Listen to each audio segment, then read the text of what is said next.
Weziweredde saa 12 ez'okumakya ng'ebikozesebwa mu kulonda byatuuse dda mu bifo ebironderwamu munisipaali y'Ekira. Ekire ky'enkuba ekikedde okutonnya mu Kira balutegeezezza nga bwe kitaataaganyizza okutandika okulonda. Okusooka ebadde y'amaanyi n'ejja nga yeeyongeramu ne bokisi ne bazivuunika entule zaazo naye nga bo badde baakedde.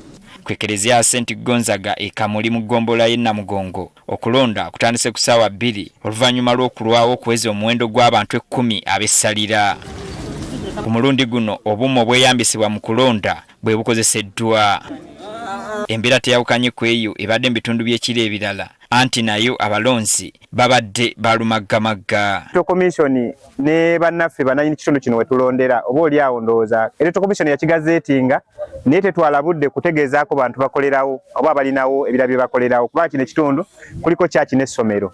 Kati bo abaddukanyaawo tugenza otutuuka nga tebalina nteekateeka y'abannaffe naddala abakulira ebyokulonda. Nsonga nti abantu bagenze baggwamu amaanyi olw'ebyo bye balaba balonda abantu baabwe ate ne balangiriramu balala. Ate waliwo n'okubatulugunya n'otunulira ng'abantu babakululira we balangiririra ekitiibwa ky'omuntu ne kiggwamu olw'obululu obugenda okuggwa enkya. Omubaka omukyala wa disitulikiti y'e Wakiso Ethel Naluyima obuzibu abutadde ku gavumenti obutasoosowaza bukulembeze bwa gavumenti za bitundu. Bwe kiba kisoboka bannayuganda batwale ennaku zaabwe 2 nga bali mu kulonda nga zonna public holidays. Tetukyasobola kulaba nga okulonda okumu kuweebwa ekitiibwa okulonda okulanga tekuweebwa kitiibwa.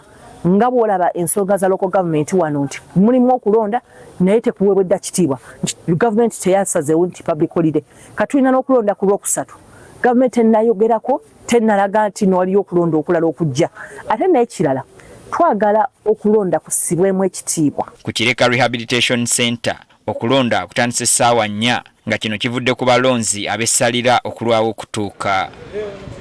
Kyokka eno abalonzi bavudde mu mbeera oluvannyuma lw'okubategeeza nga bwe bagenda okukozesa obuuma. Obuuma bulwawo sikaninga ate butambulira mpola bukola mpola ate mu kalulwako omugaso kali akasuka kuba pulezidenti tekakola.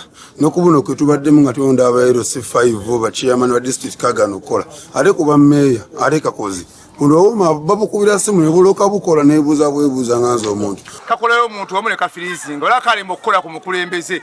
Batwetonda akaluka ffe bulungi ganye ne ba agents. Omuntu ali mu lukalala nga yalonda ku luli.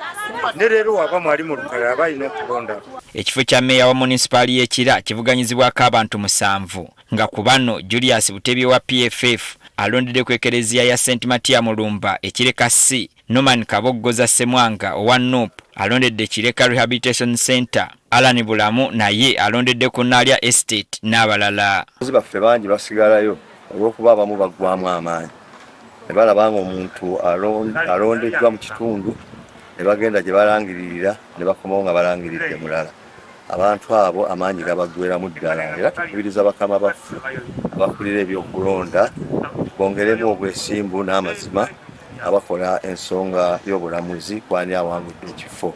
Talaapu ne bebeeramu abantu 2 era balangira akoze ki. Abantu baffe tuze tubakutte tukoze buli kisoboka okulaba nti bajja olunaku lwaliro okulonda. Ate kinewunyisiza nti ebitundu ebimu enkuba etonye ku makya wano mu Kira, ebitundu ebimu tobadde wadde tondo. Bano baagala ennaku z'okulonda zonna zifuulibwe za kuwummula nga bwe gwali mu kulonda kw'omukulembeze w'eggwanga kisobozese omuwendo gw'abalonzi okweyongera. Abalala baagala okulonda kweddirire kiyambeko okulonda kwa gavumenti ez'ebitundu nakwo okulowoozebwako. Olunaku luweereddwayo ddala nga lwa kulonda oba oli asooka ne bamuwa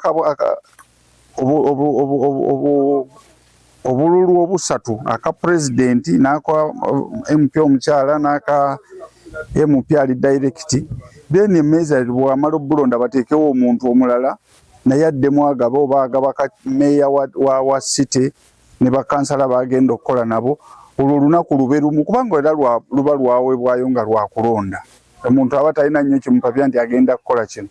Then olunaku olwokubiri ba chairpersons ba districts ne ba mayors ngaffe ne ba kansala abaffe nabo bateekebwe ku lunaku olwo lumu. Electoral Commission singa ebadde esobola yandisose ndowooza nakulonda bifo bino ebya wansi abantu basobole okubijjumbira nti batandikira ddala ku bifo bino ebya wansi bagende okusembera ba president nakaba parliament nga bino ebifo babikoze ki nga babironze.